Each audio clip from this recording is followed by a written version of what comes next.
Hello, everyone, and welcome to a new season of Boss Talks, a series featuring candid career advice from some of the best in the business. Today's episode is all about entrepreneurship. For some of us, working for someone else just won't cut it. Maybe you're operating a small business or you have dreams of building your own global brand.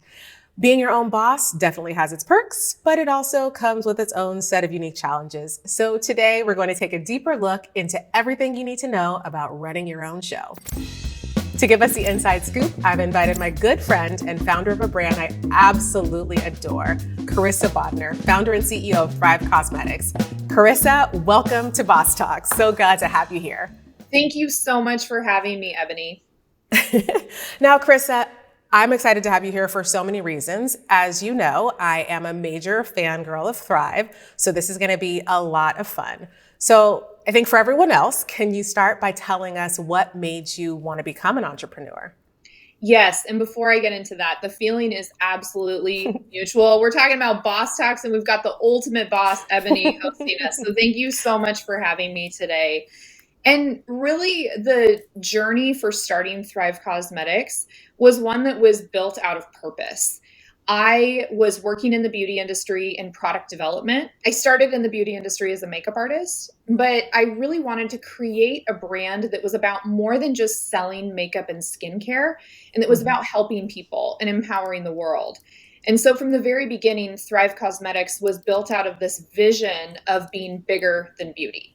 And did you know right away that you wanted to build a cosmetics company, or was it a process or a journey to get there? I never thought that I would start a beauty brand. Never. I was so happy working for L'Oreal in their luxury division. And it was when I lost a close friend to cancer at just 24 years old. Her name was Christy. She was such a beautiful, vivacious spirit that really had dedicated her life to philanthropy. So while I was off climbing the corporate ladder, she was out helping people, teaching English to orphans.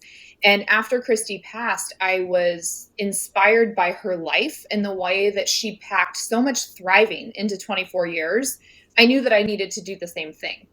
So I found myself at this crossroads where I absolutely loved creating products, and I also needed more purpose in my life. And so that the idea of creating a bigger than beauty brand where every time somebody made a purchase, we were giving back was really the idea for Thrive Causemetics.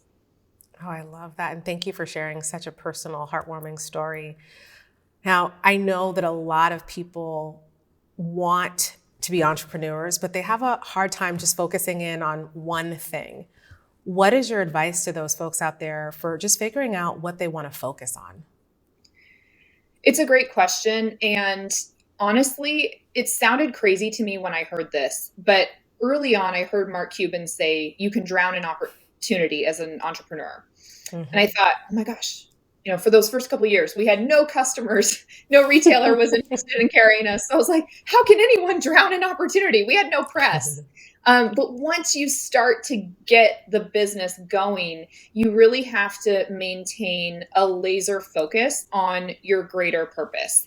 And so for us, it's, there as a direct to consumer beauty brand, we are now at the point where we get approached by different retailers, or there's different opportunities for the brand to show up in different spaces. And so we are always ruthlessly prioritizing.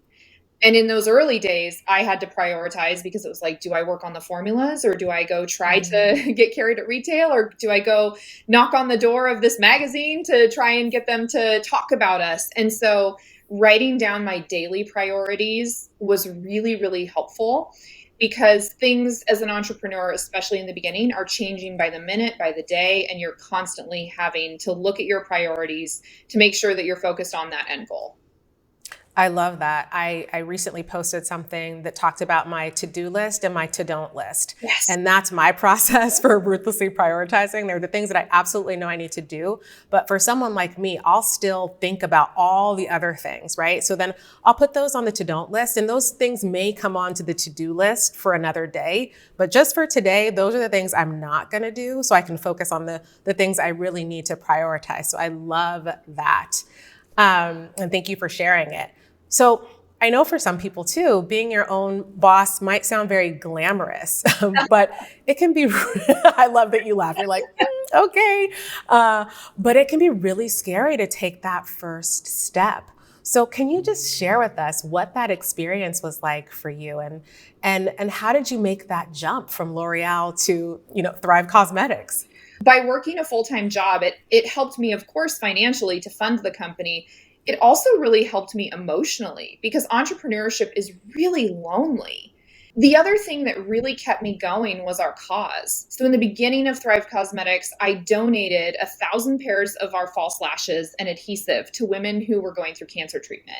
And it was those people, we were giving, but I was getting so much. And it was those people that we donated those products to, the letters from them directly, their boyfriends, their brothers, their sisters saying, wow, this made such an impact in my life and in my confidence, that kept me going. In fact, we name all our products after inspiring people. And one of the shadows that I'm wearing today, our Infinity Waterproof Eyeshadow Stick, is named after this beautiful person named Galen, who was one of our first beneficiaries. And Galen kept me going because she was a huge part of my why in why I was doing Thrive Causemetics.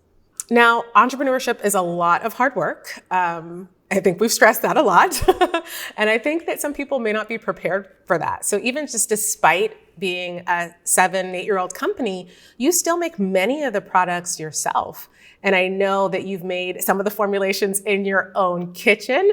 So I want to do a little bit of myth busting here. Yes. What are some things that people need to know, aspiring entrepreneurs especially need to know about starting their own business? One thing that I want to definitely stress is that it doesn't matter if you have 2 employees or 200 employees, 2,000 employees.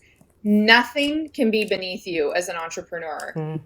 You have to be willing to take out the trash, because if you don't take out the trash, your team's not going to take out the trash. And if you don't show up to meetings on time, they're not going to show up to meetings on time. If you're not taking notes, they're not going to do it. And I love that you're modeling that behavior for your team from the very, very beginning, right? Because it sets that expectation and that sets the culture that, people want to come to. How do you decide who and when you bring on others, whether it's an advisor, a coach, or a mentor? How do you, as a founder and CEO, make that decision? It's such a great question, and it's something that I'm still navigating, truthfully. I think as entrepreneurs, sometimes the growth of our company outgrows our personal growth, speaking for myself. And so when I started Thrive Causemetics, I had only managed a team of 3 to 4 people. And then fast forward, I'm overseeing a company of over 120 people. And so it was really important to me to fine tune my basic management skills while also learning to be an executive, leading people who have a lot more experience than me. And the coach for me was so helpful for seeing around those corners. And again, I've had amazing advisors throughout my journey at Thrive Causemetics, but hiring a coach that is responsible for my growth was so helpful. Now, do you have to be a purpose-driven person to work at Thrive? Because I know, as you've mentioned, you've built purpose and giving back into every aspect of the business. Even the name cosmetics is spelled C-A-U-S-E. And you give a portion, as you mentioned, to your proceeds to women in need. So what's your advice to people looking to build a brand that does good? I would say to work at Thrive Causemetics, you do need to be purpose-driven, because there are going to be so many moments where it gets tough. And the purpose for our brand is so big that if you're not aligned with that, it would be really challenging to be at Thrive Causemetics, I would say. And I would say advice to people who are building purpose, or who want to build a purpose-driven brand. First of all, you don't have to. Like for us, it came out of a deep need within me to create a purpose-driven brand. But if it's not authentic, people are going to be able to see right through that. We, to date, have donated to over 500 charities. And that didn't happen by accident.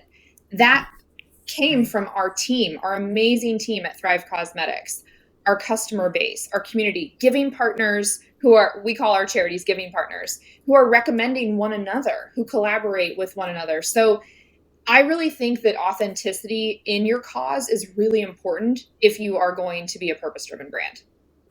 Okay, well, we have come to our final question and one of my favorite questions that I get to ask. So, Carissa, what is your superpower? I love this question. My superpower is my creative vision and seeing that in others.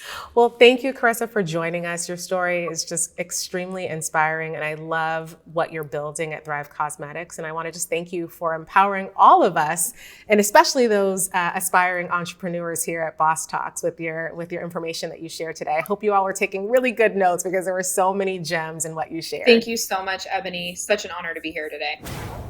I hope you all enjoyed today's conversation. And to watch more episodes of Boss Talks, check out the new Salesforce Plus. And to continue boss building, head on over to trailblazer.salesforce.com to join millions of trailblazers who are learning relevant skills and growing our Trailblazer community. With that, thank you for tuning in to Boss Talks, and we'll see you all next time.